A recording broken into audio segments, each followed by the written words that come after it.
I met my daughter-in-law at a small Korean restaurant in Portland, Oregon, in the spring of 2014.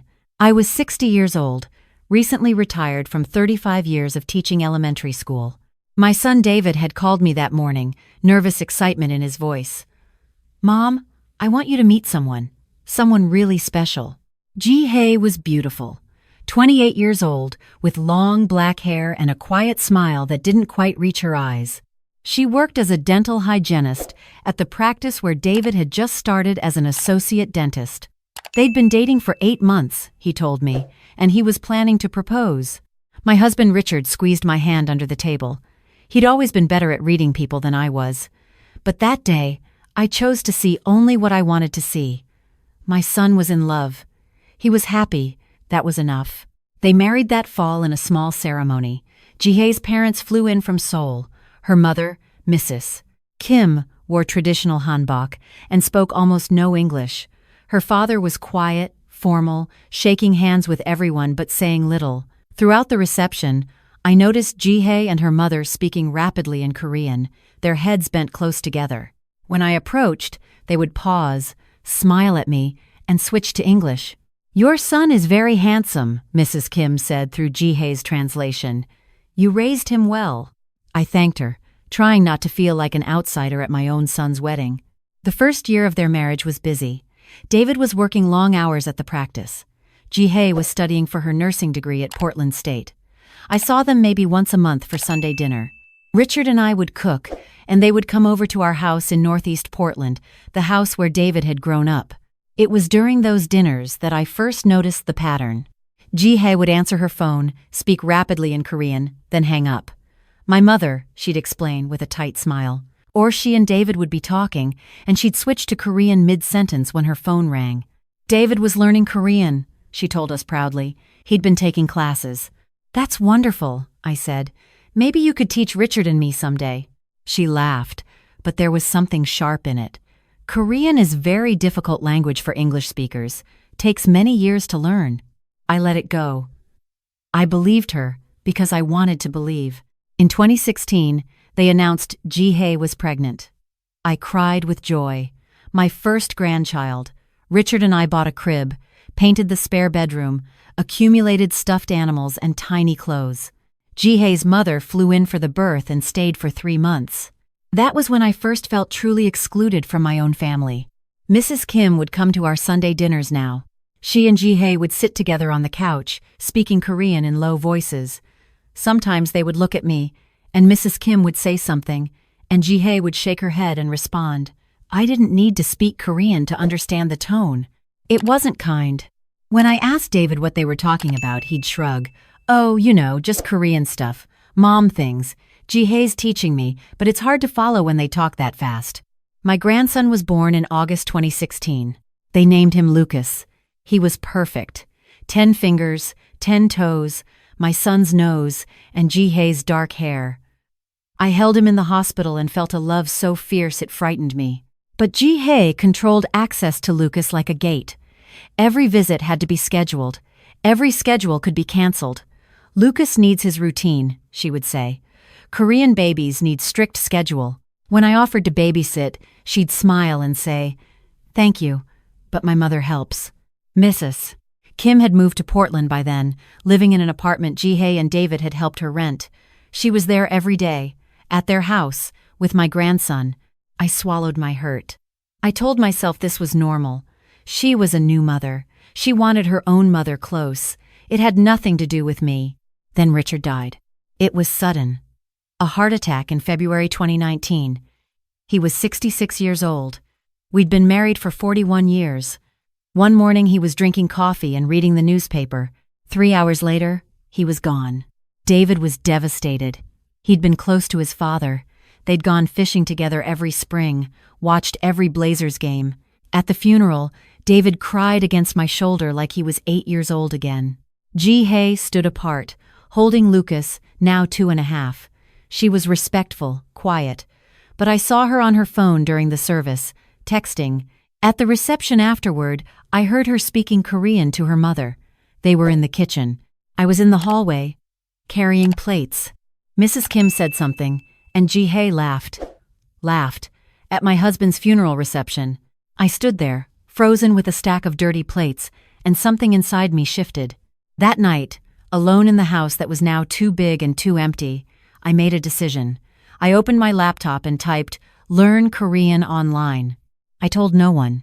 Not David, not my sister, not my friends from the school where I'd taught. This was mine. This small act of defiance against being shut out of my own family. I started with an app, Duolingo, 15 minutes every morning with my coffee. Then I found a YouTube channel, run by a Korean-American teacher. Then I joined a virtual class through Portland Community College, camera off, microphone muted, just listening, learning, absorbing. Korean is not an easy language. The alphabet, Hangul, was straightforward enough. But the grammar, the particles, the levels of formality, the way context changes meaning, it was like learning to think in a completely different pattern. Some days I wanted to quit. Some days I practiced for 3 hours and still felt like I understood nothing. But I kept going. I had time now, too much time. The house was quiet. David was busy with his practice and his family. My retirement stretched ahead of me, empty of purpose. Learning Korean gave me something to focus on besides grief. 6 months in, I could recognize words. House, baby, mother, money. 8 months in, I could follow simple conversations. A year in, I was dreaming in Korean. I never let on. At Sunday dinners, now less frequent, I would smile blankly when Ji-hae and Mrs. Kim spoke Korean. I would ask David, "What are they saying?" Just like always. He would shrug, just like always. By the spring of 2020, I was fluent. Not perfect, but fluent enough. And that was when I started really listening. The first time I understood, truly understood, what they were saying about me, I was standing in David and Ji-hae's kitchen. It was Lucas's 4th birthday. I'd brought a cake. David was in the backyard, setting up a small inflatable pool. Lucas was helping him, or trying to. Ji-hae was on the phone in the kitchen. Her mother, of course. She didn't see me come in.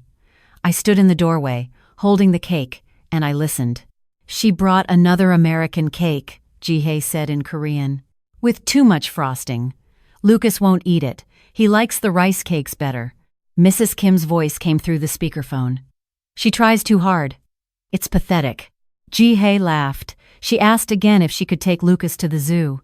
I told her we're too busy. She looked like she would cry. Good. Maybe she'll understand her place now. She's not his real grandmother. I am. I'm the one he calls Halmoni. What does he call her? Grandma. But he barely sees her. My hands were shaking. The cake was slipping. I backed out silently, set the cake on the hall table, and went to the bathroom. I locked the door and sat on the closed toilet lid and breathed. She's not his real grandmother. I had thought I was prepared. I had thought knowing what they said would give me power. Instead, I felt like I'd been punched in the stomach. But I didn't confront her. Not then. Not yet. Instead, I started paying attention. At every Sunday dinner, every birthday, every holiday, I listened. And I heard Ji-hae tell her mother, "David's mother left him the house. But it's worth at least $700,000 now. If something happened to her, David would inherit." I heard Mrs. Kim respond, "You should encourage him to talk to her about it. Make sure it's in writing. Make sure there are no surprises." I heard Ji-hae say, "She's 65. She could live another 20 years. That house could be worth over $1 million by then." I heard them discuss me like I was already dead. Like I was an inconvenient obstacle between them and money that wasn't even theirs. I heard Ji-hae tell David, in English, that I seemed depressed, that maybe I should sell the house, that maybe I should move into a nice senior community.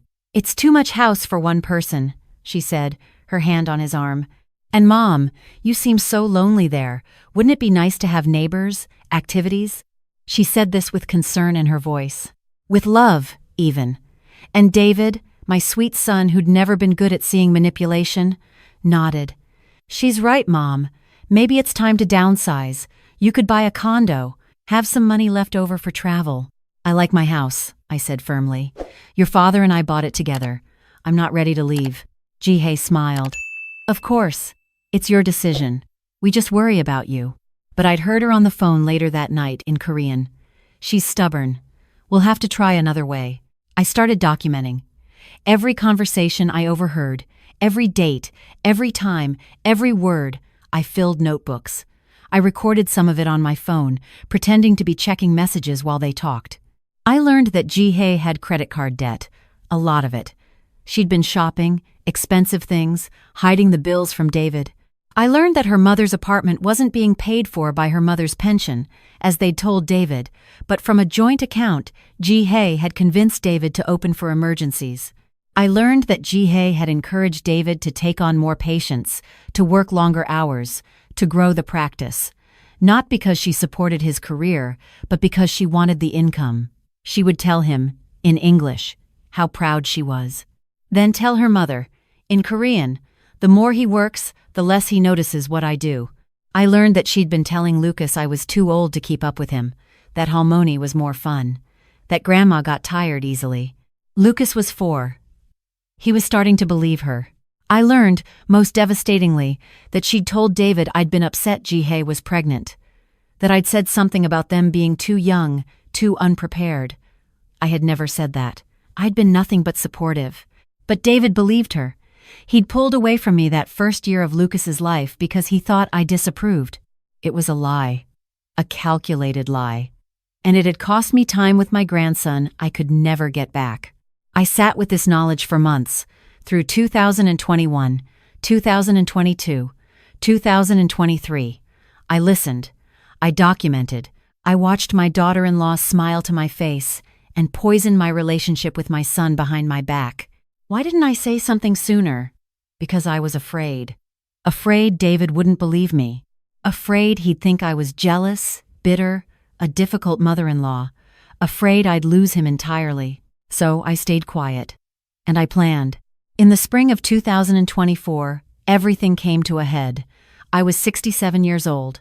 Lucas was turning 8. David and Ji-hae were having a big party at their house.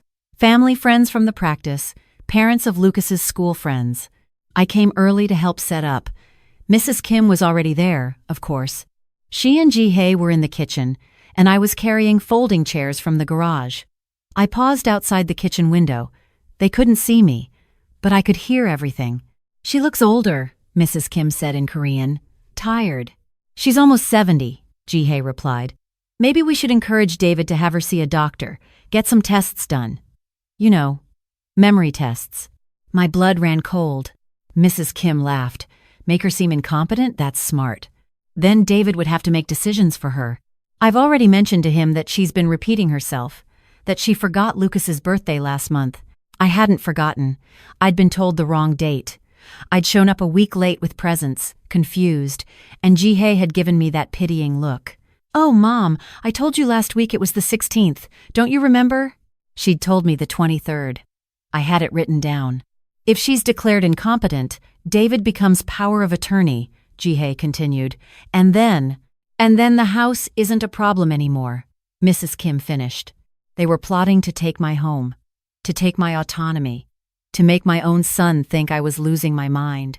I stood outside that window, and I made a decision. No more silence. No more planning. It was time. I walked into the kitchen, set the folding chairs down carefully, smiled at both of them. Ji-hae, I said in perfect Korean. We need to talk. The color drained from her face. Her mouth opened, but no sound came out. Mrs. Kim's eyes went wide. You speak Korean? Yes, I said, still in Korean. I've been learning for 5 years. I'm quite fluent now. Fluent enough to understand every word you've both said about me, every lie, every manipulation, every plan. Ji-hae found her voice. I don't. You were just discussing how to make my son think I'm incompetent so you could take my house, I said calmly. You were just planning to steal my life from me. Again. I switched to English as David walked in, carrying bags of ice. David, put those down. We need to have a family meeting, right now. He looked confused. Mom? What's going on? Your wife has been lying to you, I said. For years. And I can prove it. What followed was the longest, hardest 2 hours of my life. I showed David the notebooks. the recordings on my phone. I translated every conversation I'd documented. I showed him bank statements I'd quietly gathered, proof of the credit card debt, the money being funneled to Mrs. Kim's account. I told him about the lie from when Lucas was born, the way Ji-hye had poisoned our relationship, the way she'd controlled access to Lucas, the way she'd convinced him I was depressed, losing my memory, incompetent. Ji-hye tried to deny it, then tried to explain it, then tried to turn it around. "You were spying on us! You learned Korean to spy!" "I learned Korean," I said quietly, because I felt excluded from my own family, because my daughter-in-law and her mother spoke a language I didn't understand, in my presence, about me. I learned it because I wanted to connect with my grandson's heritage. And what I discovered was that you've been using it as a weapon. David sat at the kitchen table, his head in his hands. He looked devastated. "Why didn't you tell me sooner, Mom? Would you have believed me? Without proof?" He was quiet. We both knew the answer. The party was canceled. Guests were called. Ji-hye's mother left.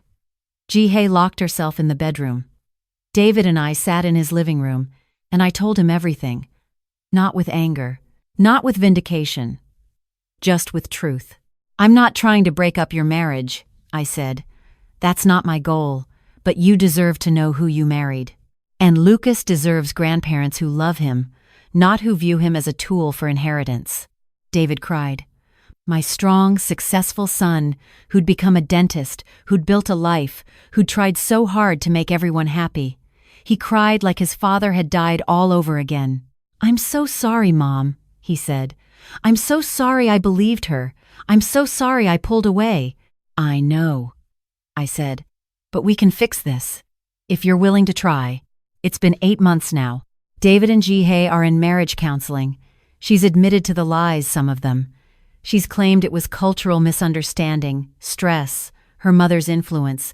I don't know if David will stay with her. That's his choice to make. But things have changed. I see Lucas twice a week now. He's learning English and Korean from me. We read books together. I take him to the zoo, the science museum, the park. He calls me grandma with pride now, not as an afterthought. Mrs. Kim moved back to Seoul last month. Ji-hye and she are barely speaking. David apologized to me. Truly apologized. For believing I disapproved of his family. For pulling away. For not seeing what was happening. We're rebuilding our relationship. It's slow. It's hard. But it's happening. And me? I'm still here. In my house. My home. The house Richard and I bought together. Where we raised our son. Where we built our life. The house Ji-hye wanted to take from me. I turned 68 last month. David and Lucas came over for dinner. Just the 3 of us. We made kimchi jjigae together. Lucas taught me a Korean folk song he'd learned at school. David told me about a patient who'd thanked him for being so gentle with their anxious child. It was a good day, a normal day. I thought about how easy it would have been to stay silent, to let them speak Korean around me forever, to accept being excluded. To believe that this was just how things were, how they had to be. But I'd learned that language is power, not just the words, but what you do with them. I'd learned that silence is sometimes survival, but eventually, you have to speak. I'd learned that I was stronger than I'd believed, that at 67, after a lifetime of teaching children, of raising a son, of building a marriage, of surviving grief, I still had fight left in me. I'd learned that the cage I thought was locked, the cage of being an outsider in my own family, had a door I could open whenever I chose. I just had to be brave enough to turn the handle. And when I finally did, when I spoke up in that kitchen in perfect Korean, I didn't just save my house or my relationship with my son, I saved myself. I was 60 years old when I met Ji-hye, 63 when I started learning Korean, 67 when I finally used it. Some people might say I was too old to learn a new language, too old to start over, too old to fight back. I was wrong to ever believe them. And I'll never make that mistake again.